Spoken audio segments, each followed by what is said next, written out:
Nesta videoaula vamos aprender uma nova estrutura de dados em Python, que é range, que se traduz para intervalo em português.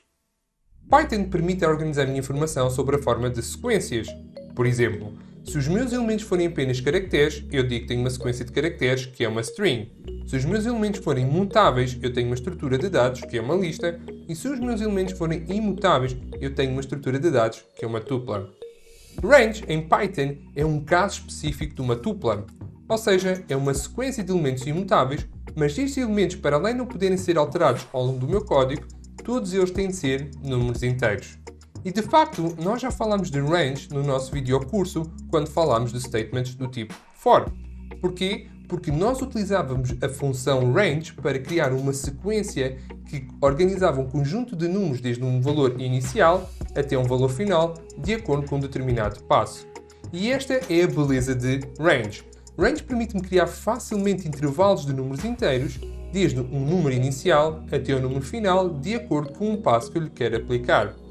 Para além desta facilidade de utilizar range para gerar intervalos em Python, existe também outra vantagem face a tuplas. Apesar do número de elementos que eu tenho na minha função range, ou seja, na minha classe range, o que vai acontecer é que range vai sempre manter a mesma memória e essa memória continua mesmo assim ser mais baixa do que tuplas. Vamos então ver nesta videoaula como podemos trabalhar com range em Python e as suas principais aplicações. Vamos então definir o nosso primeiro range em Python. E para tal vou escrever uma variável dados e fazer dados igual. Se fosse uma lista, utilizava parênteses retos. Se fosse uma tupla, indicava os elementos e uma vírgula no fim. Como é range, a sintaxe em Python é utilizar a função range já existente em Python. E vocês veem que range é uma palavra especial, é por isso que está aqui a azul, ou seja, é uma keyword. E tal como vimos para os statements do tipo for nessa videoaula, a função range precisa de três parâmetros: um valor inicial, um valor final e um passo. Se eu nesta videoaula quiser criar um intervalo de 0 a 10, eu digo que o meu valor inicial é 0 e vou até um valor final que é 11. E vou até 11 porque o valor final na função range não pertence ao meu resultado, ou seja, é exclusivo. Por outras palavras, eu estou a ir de 0 não até 11, mas sim de 0 até 10. E posso ir de 0 até 10 em um valor, que é o meu passo, e digo que passo é 1, ou então posso ir, por exemplo, de 2 em 2 valores, e faço 0, 2, 4, 6, por aí fora, até 10. Também já sabemos que se não definirmos passo na nossa função range, o que vai acontecer é que o comportamento padrão da nossa função é simplesmente dizer que passo é igual a 1. Por isso, quando eu não estou a indicar passo, quer dizer que eu estou a dizer a Python que passo, por definição, é 1. E vamos agora fazer o print de dados na nossa consola. E aqui é preciso alguma atenção. Porque em listas, strings e até mesmo em tuplas, quando eu faço o print dessas variáveis, eu vou ver todos os elementos na minha consola. Mas isso não vai acontecer para range. O que range vai fazer é dar-me indicação que de facto aqueles elementos estão organizados na memória do meu computador, mas estão organizados na linguagem de Python sob uma estrutura de dados, que é range, que vai desde um valor inicial até um valor final. Pode parecer meio confuso nesta fase do nosso videocurso, mas vamos ver o que é que isto quer dizer correndo o nosso código. E ao correr o nosso código, nós vemos então o que eu estou a indicar. Eu não estou a ver os valores de 0, 1, 2, 3 até 10, mas sim apenas a indicação que eu tenho essa informação num intervalo que vai de 0 até 11 não inclusivo. Ou seja, ao contrário de listas, tuplas e até mesmo strings que me representam imediatamente na minha consola os seus elementos, range não vai dar essa oportunidade de representar logo à partida os seus elementos. E isto é uma forma de conservar a memória deste tipo de estruturas. Contudo, estes elementos de facto existem, porque se eu for a print dados e pedir, por exemplo, o elemento que está na posição 1, eu agora, o que eu estou a dizer é, apesar destes elementos existirem na minha memória, dá-me este elemento que está na posição 1. E se eu comecei em 0, a posição 1 vai ser o próprio número 1. Por isso, ao correr o nosso código, vemos então na nossa consola agora o valor de 1, que é de facto o elemento da variável range que está na nossa consola como sendo o valor de 1. E vamos agora pedir para fazer também print do tipo de dados e, obviamente, o que nós estamos à espera de ver, vamos aqui apagar a indexação de 1, O que nós estamos à espera de ver é, vamos ver range de 0 a 11 na primeira linha da consola e vamos ver que este tipo de dados, ou seja, o tipo da variável dados, é um tipo especial, uma estrutura de dados especiais que tem o nome de range e vamos correr o nosso código. Concluímos assim a nossa videoaula sobre como nós podemos criar intervalos de números inteiros em Python através da estrutura de dados range. Vamos continuar. Neste momento podemos ter uma questão bastante simples. Se tuplas são sequências de elementos imutáveis e range é uma sequência de elementos imutáveis que têm apenas números inteiros, por que é que não criamos apenas tuplas que têm números inteiros para fazer o mesmo trabalho que uma variável do tipo range? E a razão é bastante simples. De facto, eu posso criar uma variável que é uma tupla que tem números inteiros apenas. Contudo, a memória necessária para essa variável vai ser superior face a uma memória de uma variável do tipo range para a mesma informação. Resumindo, o que nós vamos verificar é que range é mais eficiente do ponto de vista de memória face a uma tupla. E para compreender este conceito, vamos ver o código para esta videoaula. Estamos a utilizar o módulo sys em que estamos a importar o seu método getSizeOf. O método getSizeOf é um método que vai-me dizer a memória necessária para uma variável que foi processada. Nós já vimos este método a ser utilizado no vídeo em que comparamos a performance de listas contra tuplas. Tenho agora duas variáveis, a variável tupla e a variável intervalo. Tupla é uma variável do tipo tuple que tem os elementos 0, 1, 2, 3 e 4. E intervalo é uma variável do tipo range em que vai ter também os elementos 0, 1, 2, 3 e 4, porque eu estou a ir desde o valor inicial 0 até o valor final 5, mas eu sei que 5 é não inclusivo. Vamos fazer dois prints. No primeiro print vamos ver a palavra resultado com um conjunto de caracteres à direita que são traços, mas no segundo print nós vamos ver o espaço, ou seja, a memória da nossa variável tuple e a memória da nossa variável range. Para isso utilizamos getSizeOf, em que analisamos a variável tupla, e vamos utilizar getSizeOf para analisar a variável intervalo para ter a memória de range. Vamos correr o nosso código. E vemos o seguinte, vemos que tuple tem de memória 80 bytes e range tem de memória 48 bytes. E a conclusão é bastante simples. Apesar de terem os mesmos elementos e o mesmo número de elementos, range ocupa menos espaço de memória face a uma tupla, ou seja, é mais eficiente. Contudo, existe outra vantagem de range que é pouco falada em programação com Python, que é a seguinte. Vamos considerar que eu quero aumentar o número de elementos da minha tupla. Por exemplo, quero colocar 5, 6, 7, 8 e 9. Ou seja, para além dos seus elementos iniciais, eu vou criar agora uma tupla que tem mais elementos. Ao ter mais elementos, eu sei que a sua memória vai subir, vou necessitar de mais memória. Para ter intervalo com os mesmos elementos da nossa tupla agora na linha 5, eu vou fazer entre 0 e 10. Ou seja, estou a ir de 0 a 9 em um valor. E vamos correr agora o nosso código. E o que nós vemos é que, de facto, a memória da nossa tupla aumentou, porque eu coloquei mais elementos, mas, apesar de colocar mais elementos na nossa variável do tipo range, a sua memória manteve-se igual. E isto é realmente importante, porque quando eu tenho uma variável do tipo range, a sua memória não aumenta com o aumento de elementos. E isto torna cada vez mais o meu código mais eficaz em termos de, por exemplo, da memória utilizada. Por isso, se na linha 6 eu alterar o valor de 10 para, por exemplo, 1000, ou seja, eu estou a ir de 0 a 999, tenho 1000 elementos no meu intervalo, quando correr novamente o meu código, eu vou ver o mesmo valor de memória como esperado. Por isso, as duas grandes vantagens de range são as seguintes face a tuplas. Ocupam menos memória e essa memória não se altera consoante o número de elementos que eu vou ter no meu intervalo. Já sabemos que range é uma sequência de elementos imutáveis que são apenas números inteiros. E por se tratar mesmo assim de uma sequência de elementos, também posso utilizar indexação. A indexação que nós vimos para strings, tuplas e listas também se vai aplicar a range. Contudo, existe aqui um pequeno resultado que nós temos de ter em atenção quando trabalhamos com range. Vamos então à nossa videoaula. Nesta videoaula tenho a variável dados, que é uma variável do tipo range, em que vou ter os elementos de 0 a 99. Eu tenho aqui 100 indicado, mas já sabemos que 100 é não inclusivo. Preparei aqui uma variável elemento, em que vou explicar a nossa videoaula na linha 5, e obviamente nós vamos querer ver a variável elemento e o seu tipo na nossa consola, e por isso estamos a utilizar a função print para print elemento e print de tipo de elemento. Vamos então chamar, ou seja, vamos indexar dados à sua segunda posição. Então vamos escrever dados, a nossa variável de interesse, parênteses retos, como nós sabemos, escrevemos a segunda posição, colocamos aqui 2.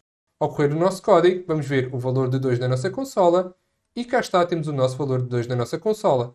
Porquê? Porque em range eu começo em 0, posição 0, depois passo para 1, posição 1, depois passo para 2, que é a posição 2. Por isso, na posição 2, eu tenho o resultado 2.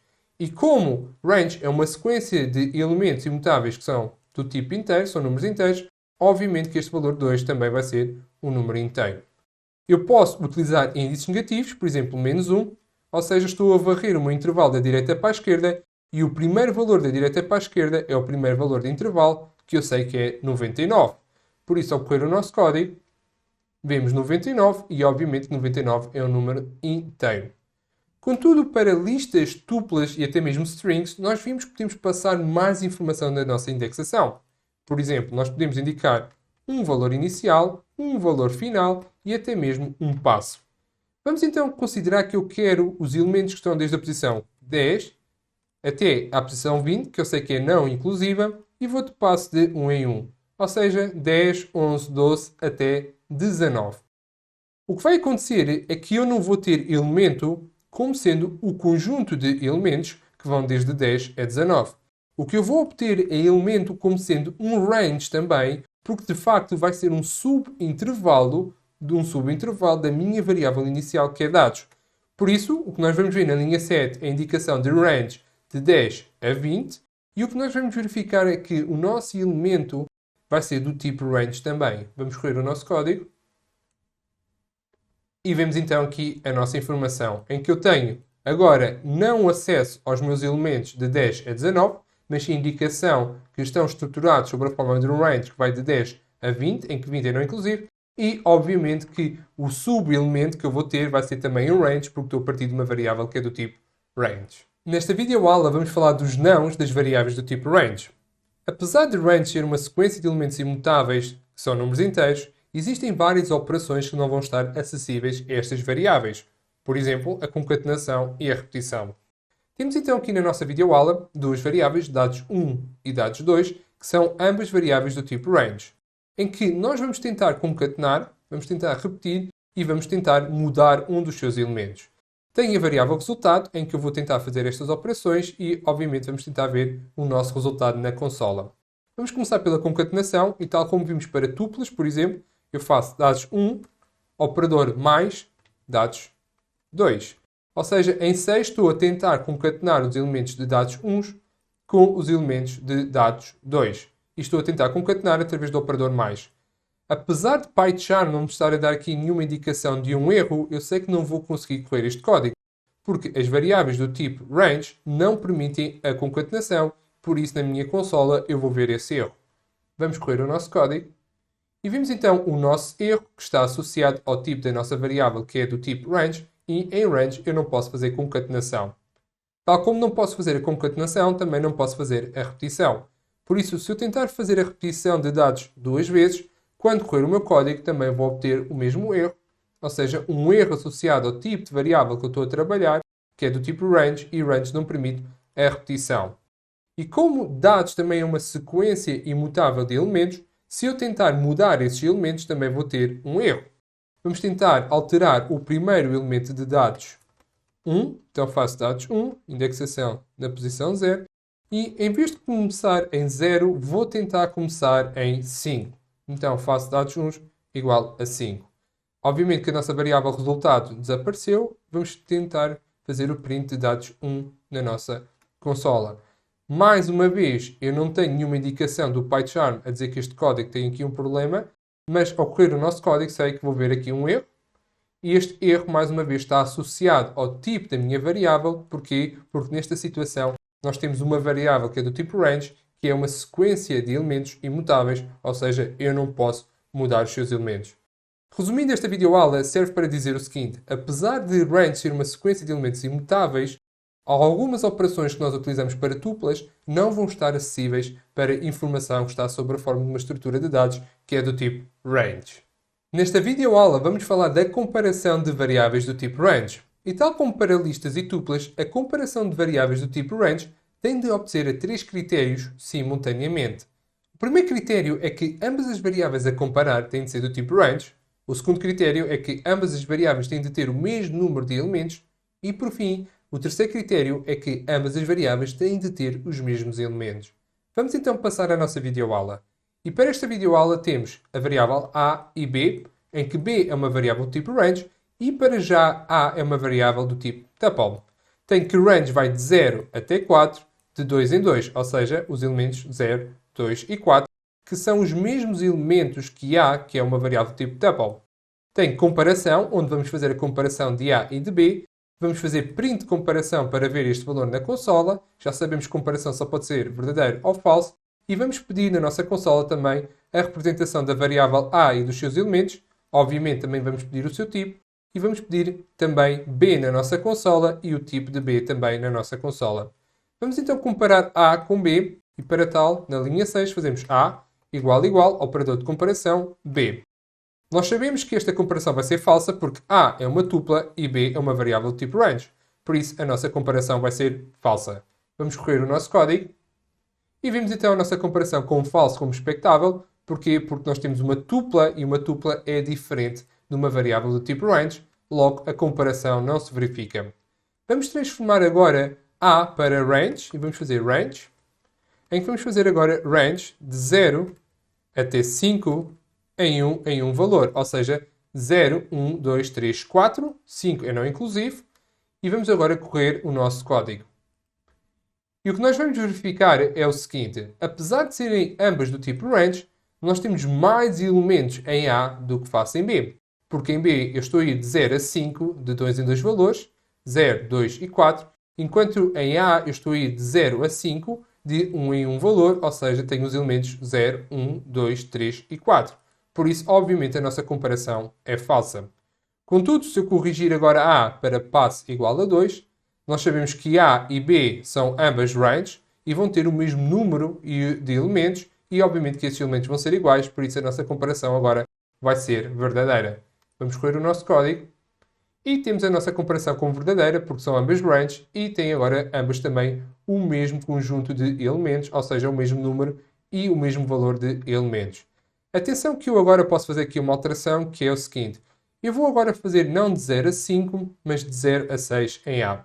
E de facto, quando eu faço uma alteração de 0 a 6, apesar do elemento final não ser o mesmo para a minha função range, os elementos que vão ser gerados na linha 3 vão ser os mesmos que os elementos gerados na linha 4. Porque eu estou a ir 0, 2, 4 e nunca vou chegar a 6, porque 6 é não inclusivo. Por isso, apesar de estar a definir range de uma forma ligeiramente diferente com base no seu valor final, A e B vão comparar como sendo verdadeiros, porque, de facto, na comparação, o que me vai importar é o número e o valor dos elementos quando eu estou a comparar duas variáveis do tipo range. Por isso, apesar de range estar a ser formulado de forma diferente em A quando comparado com B, como A tem os mesmos elementos do que B, então a minha comparação vai ser verdadeira e vamos correr o nosso código. E como esperado, temos também a nossa comparação como sendo verdadeira, porque o critério de comparação vai ser o número de elementos e se esses elementos têm o mesmo valor, independentemente da forma como estou a definir a função range. Nesta videoaula vamos aprender a verificar se um determinado número pertence a um intervalo, por outras palavras, se um determinado elemento faz parte de uma variável do tipo range. Temos então duas variáveis, número e dados. E temos aqui uma terceira variável, verificar, que é onde vamos explicar a nossa videoaula. Vamos fazer print verificar para ver o seu valor na consola e também vamos ver o tipo de verificar na nossa consola. Temos então que número é uma variável do tipo inteiro e que temos também dados, ou seja, uma variável do tipo range, cujos elementos vão de 0 a 9. Então eu quero verificar se número está em dados, ou seja, se o número 2 faz parte do meu intervalo. Então escrevo número, está em inglês é in, número in dados.